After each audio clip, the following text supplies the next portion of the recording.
They say plants like music. Yeah, no, like really, they respond to the vibrations of it, which means that this playlist you're listening to, the plants are too.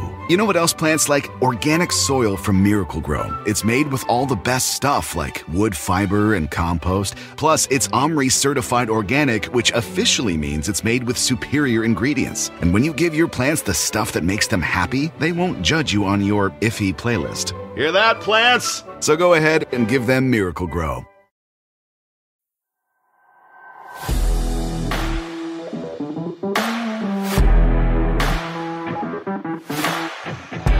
Jeez. I hate people. I hate people. This is why they're the worst.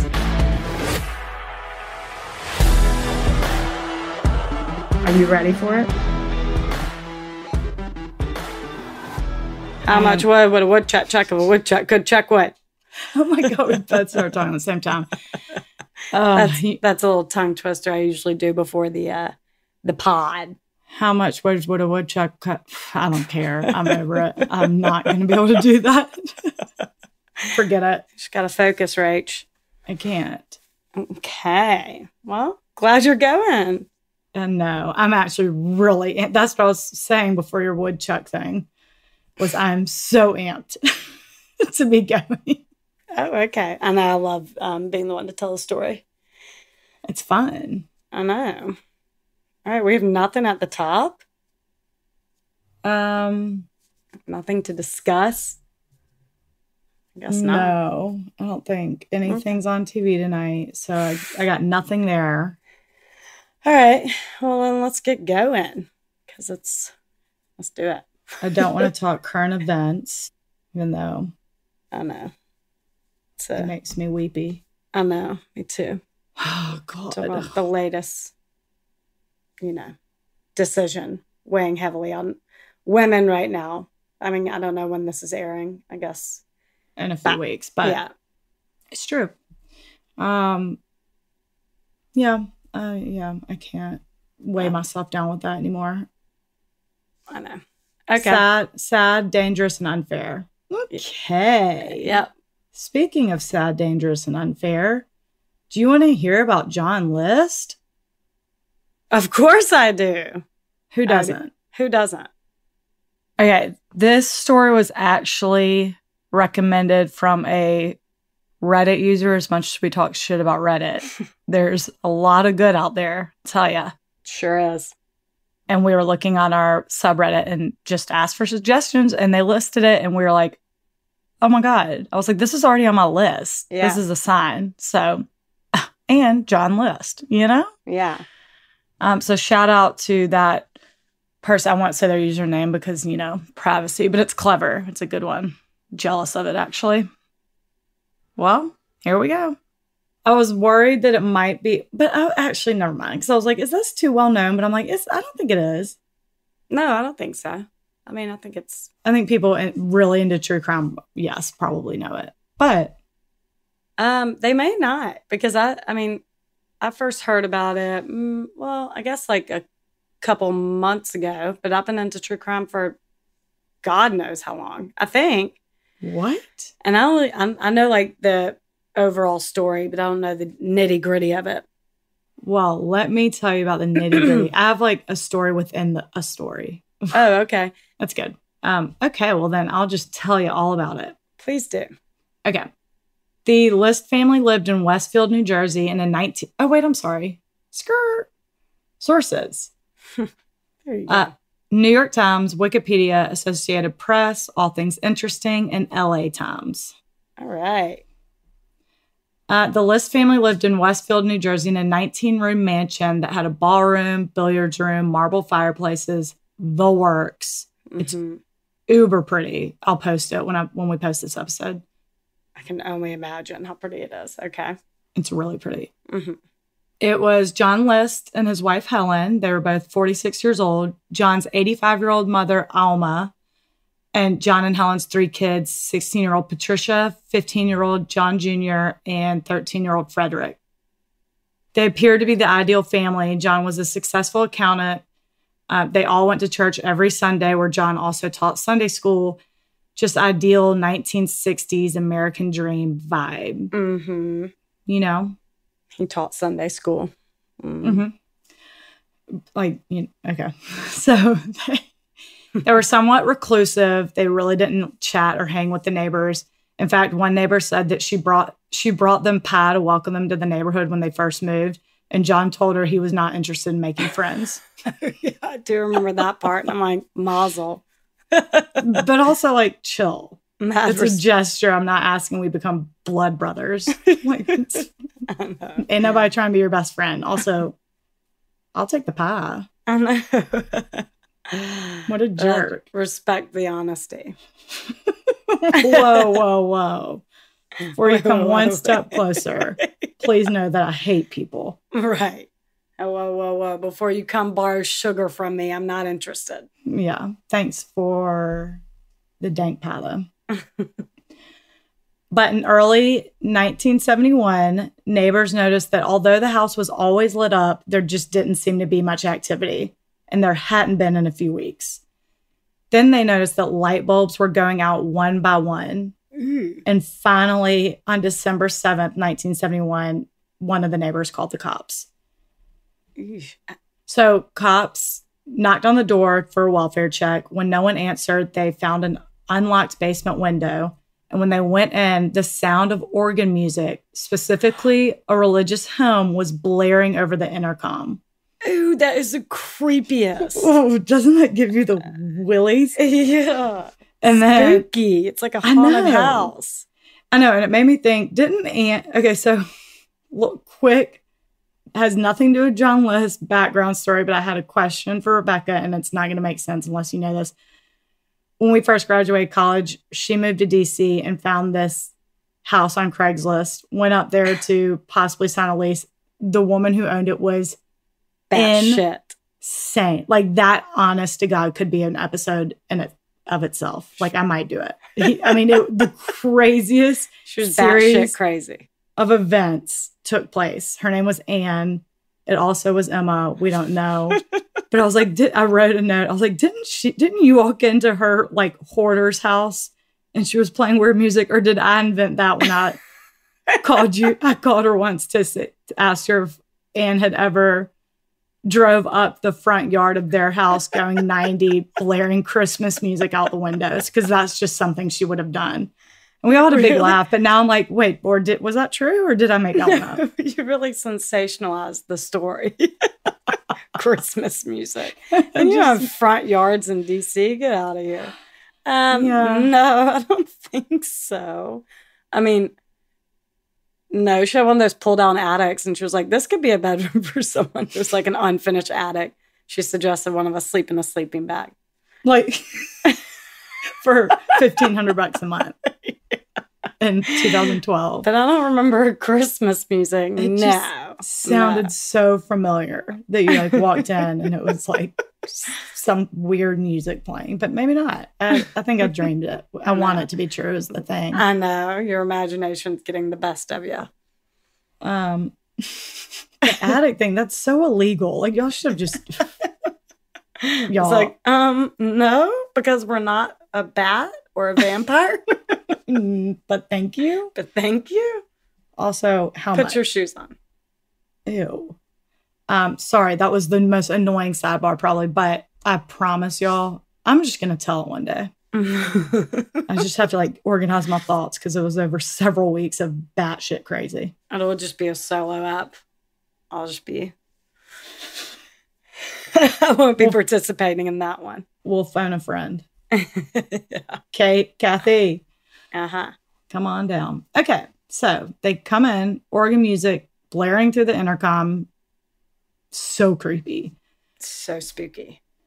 They went upstairs and found Helen and the 3 kids shot to death in the ballroom. Oh my God. John's mom, Alma, was upstairs in her room wrapped up in a carpet, shot in the eye. Ow. Oh my God. There was also a 5-page note from John on the counter explaining what happened. John had a little secret. In 1971, he lost his job as an accountant, and subsequent jobs never panned out. Like, he tried to sell insurance for a second after that. It just wasn't working. Yeah. He was swimming in debt, estimated to be $200,000 in debt, which in 1971, that's the equivalent today of 1.4 million. Holy shit. How do you keep that from your, I mean, I guess back then they weren't as involved. Big girl, you got to do the books. If Barrett ever were that much to debt, I would know right offhand. Well, sure. But, well, I'll get to that. Okay. He was terrified to tell his family, so he kept getting up, getting dressed for work, going to work. As you do. As you do. And in reality, he was just going to the train station and sitting there reading the newspaper like nothing was wrong. Kept his damn mouth shut to anyone to keep up appearances. Like Helen did not know. God. Yikes. Okay. I know. All the while, he was secretly stealing money from his mom's account to pay his bills, mortgage, what have you. So that was his big secret. And on the morning of November 9th, 1971, he told the milkman and newspaper deliverer to cancel all deliveries. He also contacted his kids' school and told them that they would be out for a few weeks visiting an ailing grandmother in North Carolina. Mm-hmm. He then went into the kitchen and shot Helen while she was having her morning coffee. Aww. Then he went upstairs, killed his mother, shot her in the eye. Gross. Gross. Wrapped her up in a carpet, tried to bring her downstairs, but couldn't. It was too heavy. So he just left her in her room. And then he put Helen's body in a Boy Scout sleeping bag, dragged her into the ballroom, and cleaned up the blood. Oof. His initial plan was to wait for the kids to come home from school and kill them, but 16-year-old Patricia called him in the middle of the day saying she was sick and he needed to come pick her up. So he did, and as she walked through the front door, he shot her in the back of the head. Oh. I know. How old's Patricia again? 16. Oh. Baby. I know. He put her body in another sleeping bag, also took her to the ballroom next to her mom. After that, he went and ran errands. He went to the bank, stole a little bit more money from his mom, mailed a letter to his pastor confessing everything. I think it's essentially a copy of the letter the cops found on the counter. Oh. See that? I don't think I knew that. Okay. Then he picked up his 13-year-old son, Frederick, from his after-school job, where he told Frederick's boss that, again, he'd be out for a few weeks visiting an ailing grandmother. Mm-hmm. And then, same as Patricia, when Frederick walked through the front door, he shot him in the back of the head, put him in the ballroom. Oh. I know, it's really sad. So sad. 15-year-old John Jr. came home from soccer practice earlier than expected, which really threw John off. John Jr. walked in, saw the massacre. John Sr.'s gun misfired and a struggle ensued. Oh, God. I know, so scary. Yeah. Ultimately, obviously, John Sr. overpowered his 15-year-old baby and shot him 10 times. Jesus. I know. Overkill. I know, he's a dick. Ew. Again, he dragged him to the ballroom, put towels over all of their faces, and then knelt down to say a prayer. Fuck off. No one wants to hear your damn prayer. I literally typed out, fuck off. Really? Yeah. Oh my God. And covering their faces, isn't that like very personal, or it means you cared about them or something? Oh, I don't know anything about that. Yeah. If a murderer if a victim's found with their face covered, it means the victim knew them. I mean, the murderer knew them, typically. Oh. Okay. Mm-hmm. Makes sense. Yeah. So you're not like, yeah. So you don't have to see what you just did. Right. So you don't have to look at them in the face and they don't have to look at you in the face, type of thing. Oh my God. What if when I walked in after Charlie ripped off all of his T-Rex arms off, he was crying over a T-Rex with a covered face? Because the rest of it's true. Yeah, I forgot about My son had a crime of passion. It was a crime of passion. I heard him screaming my name. He was supposed to be asleep. And I was like, oh my God. And I ran up there and he was crying over his like little foam T-Rex he had ripped off the legs and arms and said, I didn't mean to. Was like, boy, sobbing. I don't know what made him snap, but he regretted it after. Uh-huh. But T-Rex's face wasn't covered. Well, then he didn't care. It's a crime of passion. It's a crime of passion, and he had no remorse. Well, psycho. God, I wish I filmed that. Next, this is like so eerie to me, and I don't know why. So kneels down, says a prayer.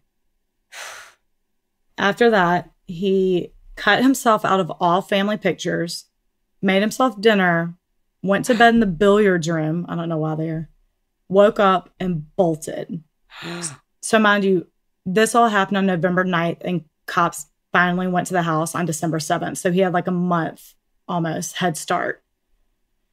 Because it was just so meticulously planned. Like, he thought of he stopped deliveries on like milk and newspaper. Like, there's no reason someone would have thought anything otherwise for a little, at least a little bit, clearly almost a month. And actually, I read somewhere that Patricia could see something was brewing and I actually read this in a couple places, so it may be true. Seems really spot on, though. Mm-hmm. So she could tell something was brewing and told one of her drama teachers that she was very worried about her dad. And if something weird came up, for the teacher to come over to the house and check on her. So when the teacher caught wind of her being out of town, missing school for several weeks, he made a point to drive by the house on the night of the murders, or on the day of the murders. But when he saw the lights were on, he figured everything was fine. Wait, did she elaborate on how he was acting weird or why? I mean, she must have had a very big hunch. I know. To tell a teacher that. Yeah, I know. But I read that. But then again, like, the New York Times article did not say that. So I'm like, was this like a blog? I don't know. It seems rumorish for some reason. Okay. But interesting. Yeah. I bet I know why he slept in the billiards room. Wow. Because he has 3 kids. They probably didn't go in there that often. It probably just doesn't remind him of things. Like if he went to his own bedroom, could see little Frederick running in and jumping on the bed, just memories. You can really get in the mindset of a psycho. That's what I would imagine. Why would you sleep in a random ass room in your mansion? It's probably because they didn't go in there that often. Doesn't have many memories. Right. Okay. Gosh. Wow. Look at you. Mm-hmm. So, anyway, police find all this. The hunt was on. Fuck yeah. Very soon after the bodies were found, the FBI found John's car at JFK, but there was no record of him boarding a flight. Then, nothing. Crickets for 18 years. Holy shit. I didn't know it was that long. They couldn't find him, and with no reliable pictures of himself, they had nothing to release to the public to help search. Oh my God. 1971, man. You could never get away with this. I know. It's so weird. Okay. He cut out himself out of every family photo. So they were like, I forgot. That is so spooky. It's so spooky. They're like, they have cousins, family, anyone. Well, I think ultimately they got one. It just wasn't easy because in 1989, then expert forensic artist Frank Bender created a physical bust of John as he imagined he would have aged. Oh.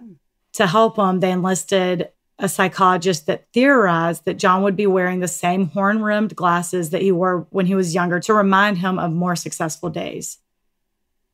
They're like... That is fascinating. Isn't that interesting? He was like, based on just the facts surrounding this, like, he wants to hold on to those days, so he's going to look similar. So they made a bust of what he looked like when he was in his mid-40s when this happened, and then just, like, aged it. They, like, gave him that little neck sag thing. Uh-huh. The gobble. Uh-huh. Kept the same glasses. Just things like that.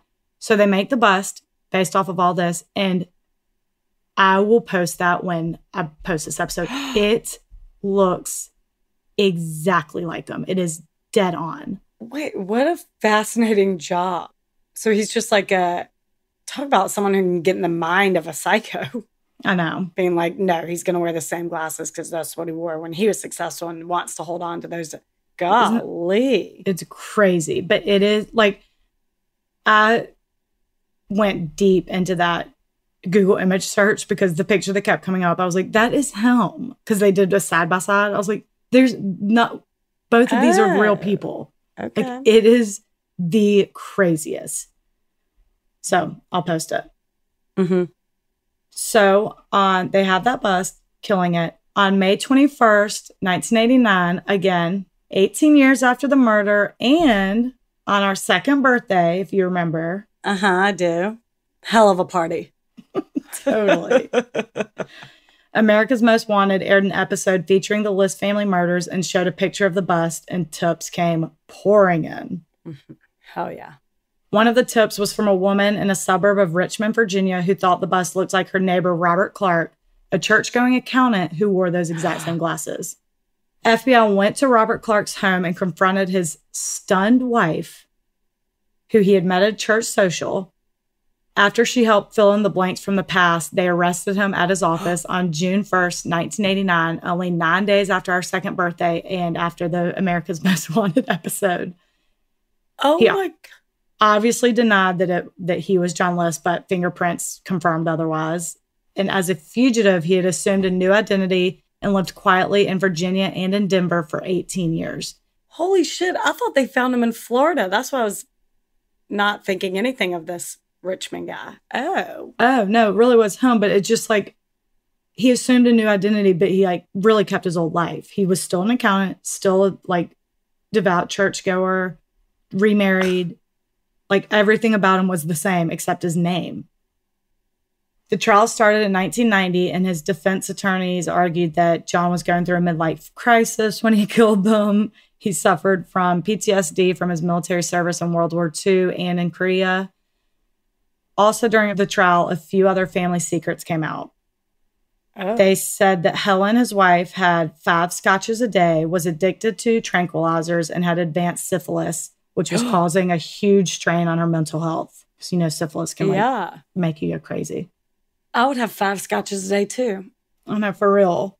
Man. Her sister testified in court. This is Helen's sister. Testified in court that while she went to visit them for several days, Helen only came out of her bedroom once, and as her sister put it, was very unkempt. She actually said the bedroom itself, as well as she, were both very unkempt. It was just a mess. In addition, they alleged that his daughter Patricia dabbled in witchcraft and believed herself to be a witch. So John felt like he had to kill the family to save their souls and get them into heaven. Oh my God. Okay. These these murderers always are very religious. I just can't imagine the Bible okay's murder. Well, God, you're really stepping on some toes. Oh, I'm sorry. Okay. Keep on going. And And why didn't he turn the gun on himself if he wanted to save everyone in the family? Why wouldn't he be with them in the afterlife? Damn it, Rebecca. You are really stepping on my motherfucking toes. Oh, okay, great. Just so chill. I do know the nitty gritty. All right. I'll Chill. pipe down. Okay. Pipe down. Okay. Yeah, so it was his Well, responsibility. then hurry. God. It was his responsibility to get them into heaven because they were just astray. So nonetheless, prosecution pointed out none of these are valid excuses for killing 5 innocent people. No. The jury 100% agreed. And on April 12th, 1990, he was found guilty on 5 counts of first-degree murder and was sentenced to 5 life sentences. Peace out. Also, fun fact, during the trial, Conan O'Brien was just fascinated by this. So he would take the train from New York to go watch the trial. Remember when he was promoting his podcast on My Favorite Murder and he told Georgie and Karen that? I was like, oh my God, I love that. I know. I forgot about that. Yeah. I remember he did that for one case. I didn't realize it was John List. It was John List. He was just fascinated. So I think he was writing for SNL all the time. And he knew, like, just after work would be like, ooh, gotta hurry, get that train. Oh my God. That is funny. Where was the trial? In Richmond? No, New Jersey. Oh, okay. Yes. Yeah. Oh, of course. The murders were there. Yeah. Right. I love that. I looked for pictures of like the courtroom during the John List trial to see if there was a tall ass redhead. Tall ass redhead, but to no avail. Oh. And so, yes, a jury agreed 5 life sentences. Good. First degree murder. Like his defense was just like grasping at straws, I'm sure. I mean, he wrote a 5-page letter confessing it. What else can you do? Good riddance. Good riddance. Okay, so this is like my favorite part, kind of. Because I have a story within a story. Okay. There was a theory that John was also D.B. Cooper. Do you know who D.B. Cooper is? I don't. Let me tell you. D.B. Cooper was an unidentified man who boarded a Northwest Orient flight from Portland to Seattle on November 24th, 1971, 2 weeks after the List family murders and Thanksgiving Day, under the alias Dan Cooper. Hence, it somehow turned into DB, but hence everyone calling him DB Cooper. He sat in his seat on the flight, ordered a bourbon soda, then handed the nearest flight attendant a note and said, "You better read that. I have a bomb."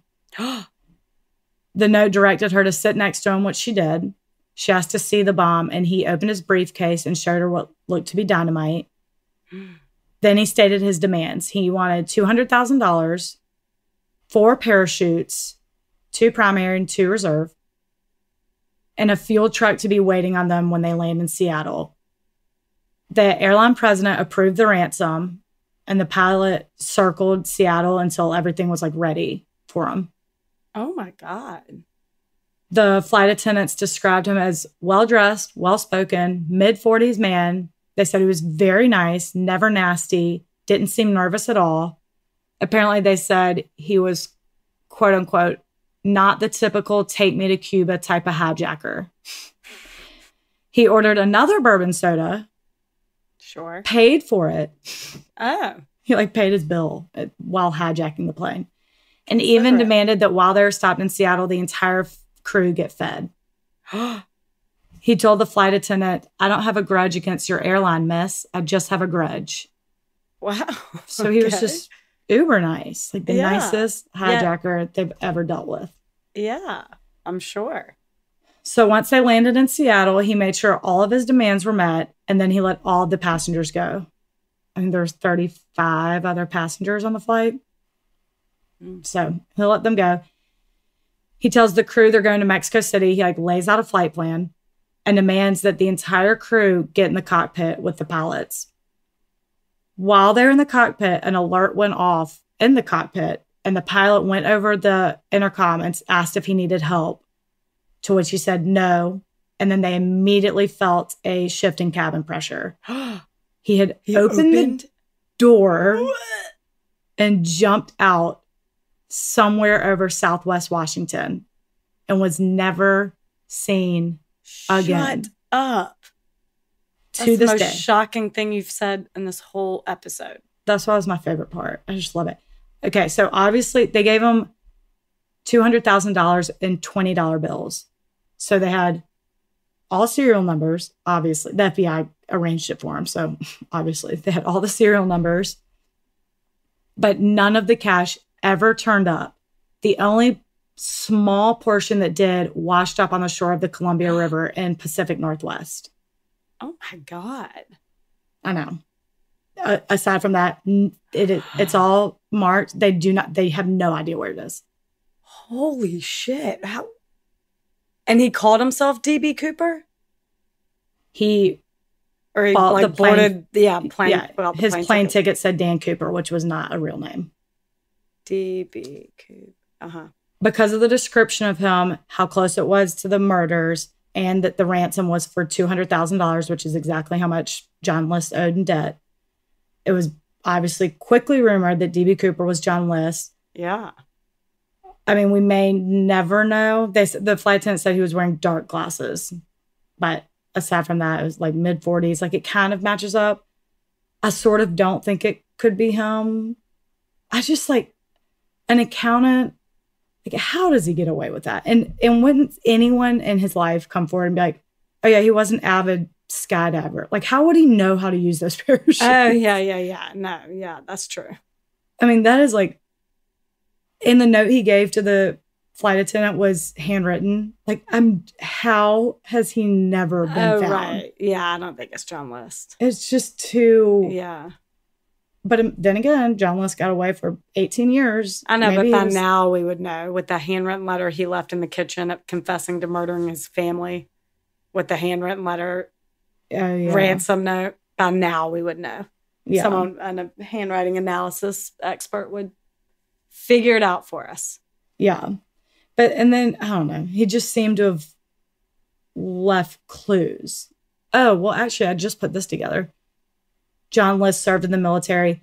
Initially, during the hijacking, they tried to give him military parachutes, and he said, no, give me, they like had to go to like a skydiving school. He needed like civilian parachutes or whatever that would be. I don't get that. What? The hijacker, D.B. Cooper, Yeah. asked for 4 parachutes. Right. When they landed in Seattle, they presented him with 4 military parachutes. And he said, no, I need like civilian parachutes. I guess he didn't know how to use the military ones, but then it just clicked with me that John List served in the military, so he probably would have known how to use those. Unless John List was being like, no, they're going to tie me to that. Yeah. Yeah.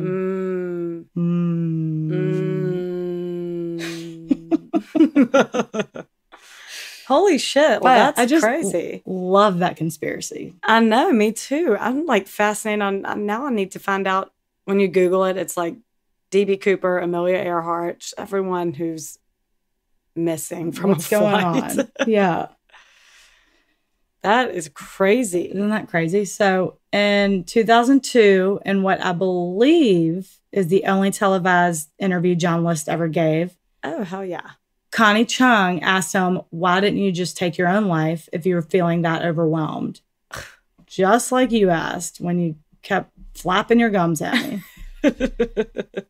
And he said reporter. I'm a journalist, Rach. I'm sorry. I'm just doing my job. I know, for real. Okay. He said that he thought suicide would have barred him from heaven. Oh, jeez. And that he had hoped to be reunited there with his family, saying, quote, this is so gross.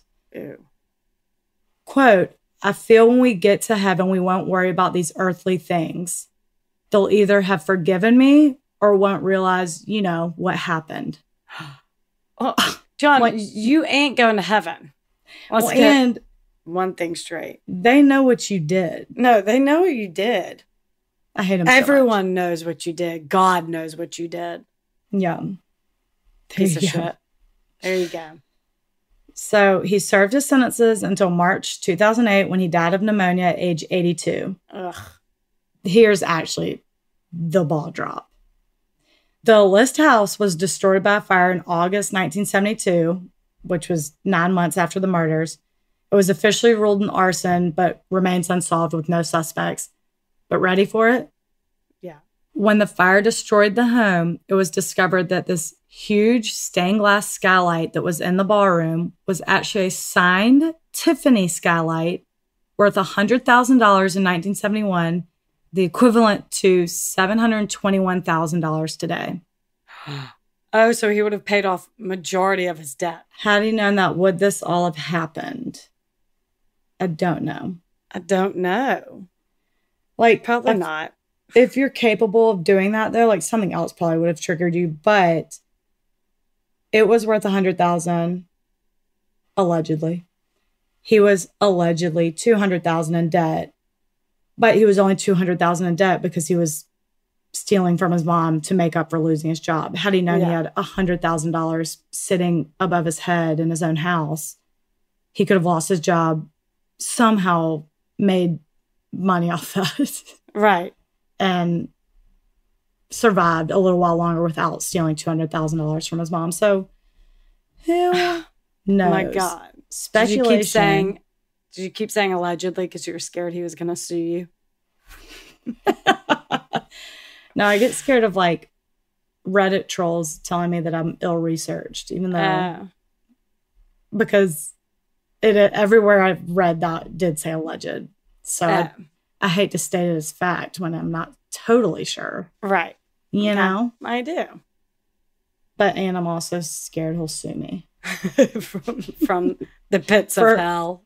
For slander and defamation. For sure. Wow. Okay. See, I didn't know the nitty gritty of it. See? Good one. Crazy? Yes. All along, you didn't have to kill your children and wife and mother. I mean, psycho.